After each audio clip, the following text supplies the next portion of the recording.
Assalamualaikum warahmatullahi wabarakatuh. Perkenalkan, nama saya Nilda Hani dari kelas 10-2 SMA Negeri 1 Kota Nopan. Saya menayangkan video ini karena mengerjakan tugas seni budaya. Saya akan pergi ke sebuah desa Pakantan Dolok di Kecamatan Pakantan, mewawancarai salah satu atau bangun di desa Pakantan Dolok tentang seputaran bermain godang sambilan, dan saya akan mengajukan beberapa pertanyaan tentang godang sambilan. Saya tidak memperpanjang kata-kata lagi, langsung saja wawancaranya. Mansa Kota Nopan, saya ingin bertanya kepada Hato Bangun di Desa Pakantan Dolok di Kecamatan Pakantan tentang sejarah godang sambilan di daerah kita. Pertanyaan yang ingin saya ajukan kepada Bapak ada 6 pertanyaan. Semoga Bapak bisa menjawabnya dan menjelaskannya secara singkat saja dan bisa saya pahami. Langsung saja saya masuk ke pertanyaannya ya Pak. Yang pertama, alat musik apa saja yang dipakai di dalam permainan godang sambilan? Yang satu itu godangnya 9 biji. Ya, Pak. Nah, terempongnya 3, gongnya 2, sarungnya 1. Terus kalau seruling dan yang lainnya itu dipakai ya Pak? Kalau seruling nggak dipakai, kalau namanya godang sambilan nggak dipakai seruling. Berarti khusus untuk yang itu ya Pak? Yang kedua, berapa orangkah yang bermain di dalam memainkan godang sambilan? Bisa 8, bisa 9 orang.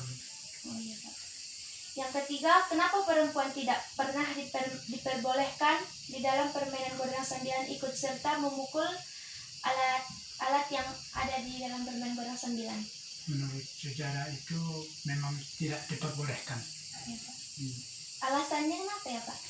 Lantaran itu godang bukan alat musik biasa. Ya, Pak. Nah, kira-kira itulah. Ya, Pak. Mengapa di setiap ada acara adat yang menggunakan godang sambilan sering sekali terjadi kesurupan? Menurut sejarah itu lantaran itu namanya godang sambilan, godang orang bunian di zaman terbegu.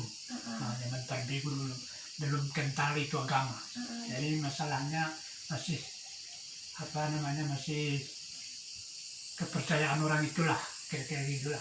Ya, Pak. Jadi ketika memainkan godang sambilan itu di bagian apanya? Apakah yang bagian jangannya atau kurung atau dornya yang memasuki salah satu anggotanya itu? Yang sering terjadi itu jangannya. Jangannya. Ya. Begu itu yang masukin? Kalau enggak yang menyaramannya itu yang biasanya. Yang menyaramannya itu. Karena di perbuatannya ya Pak? Lagu apa saja yang dinyanyikan saat beronang-onang di dalam permainan godang tepap dua?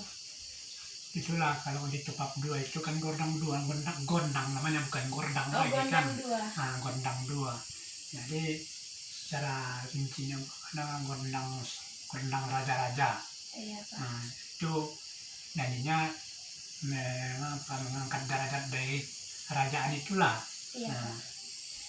Cobalah Bapak sebutkan satu bait atau satu baris itu contoh lagunya. Contoh lagunya. On madai bana gondang raja-raja tortor ni raja-rajana manggo bakti wita. Oh, jadi apa yang dimainkan berkaitan dengan lagunya ya Pak? Iya. Oh iya. Dan pertanyaan yang terakhir, bagaimana teknik permainan setiap alat musiknya? Kalau gong tadi dipukul secara bergantian ya Pak? Enggak lah. Ya bergantian. Kalau gongnya bergantian. Kalau masalah gondangnya begitulah, kira-kira kayak mukul biasa lah. Iya Pak. Apa lagi? Jadi bisa Bapak menyimpulkan sedikit atau menjelaskan asal mula apa cerita menurut pendapat tentang adat kita, sejarah godang kita, atau apa yang khaslah dari daerah kita? Kalau menurut sejarah itu godang sambilan namanya ya kan. Iya Pak. Nah, tortornya pun begitu juga, saramannya pun begitu juga, sama juga sama gondang dua itu. Gondang dua itu ada 14 macam itu gondang dua itu. Iya Pak. Jadi yang 14 macam itu ada umpamanya yang ditortorkan raja-raja, ada yang ditortorkan umpamanya Timora. Nah, jadi segala macam di situ peradatannya itu, tutur kalimat bahasanya itu, itulah masing-masing punya tortor di situ. Iya, Pak. Nah, jadi kira-kira itu kalau misalnya undangan kesenian itu. Iya, Pak. Jadi tadi sosok arwah yang memasuki yang membuat kesurupan itu apa namanya tadi Pak? Begu. Begu. Begu. Begu itu apakah sosok penampakan atau sosok makhluk halus atau arwah dari luar? Maksud halus itu. Makhluk halus. Iya. Oh ya Pak. Kira-kira dari pertanyaan saya, terima kasih karena atas kesediaan Bapak menjawabnya. Oh, apabila ada kata-kata saya yang kurang nyaman atas pertanyaan ini, mohon dimaafkan. Iya, begitu juga Bapak pun yang menerangkan itu, karena itu kan menurut sejarah, itu kan termasuk sejarah namanya kan. Iya Pak. Jadi lain orangnya, lain pendapatnya. Menurut kesimpulan saya, yang bisa saya utarakan memang kira-kira begitulah. Iya Pak. Jadi daerah kita ini termasuk masih unik ya Pak? Iyalah, masih unik lagi, masih kental lagi. Iya. Peradatannya itu ya kan. Konteks adatnya masih bisa membatasi semua dan Iya. menyebabkan kita masih bisa akur, rukun dan adat kita masih terjaga. Iya. Ya, terima kasih ya Pak atas wawancaranya. Iya.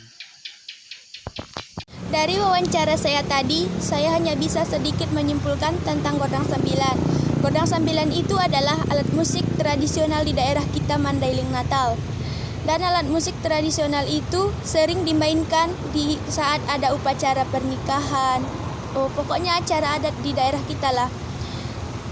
Kemungkinan hanya cukup sekian dari wawancara saya. Lebih kurangnya saya mohon maaf. Wabillahi taufiq wal hidayah. Assalamualaikum warahmatullahi wabarakatuh. Dan semoga video ini dapat bermanfaat.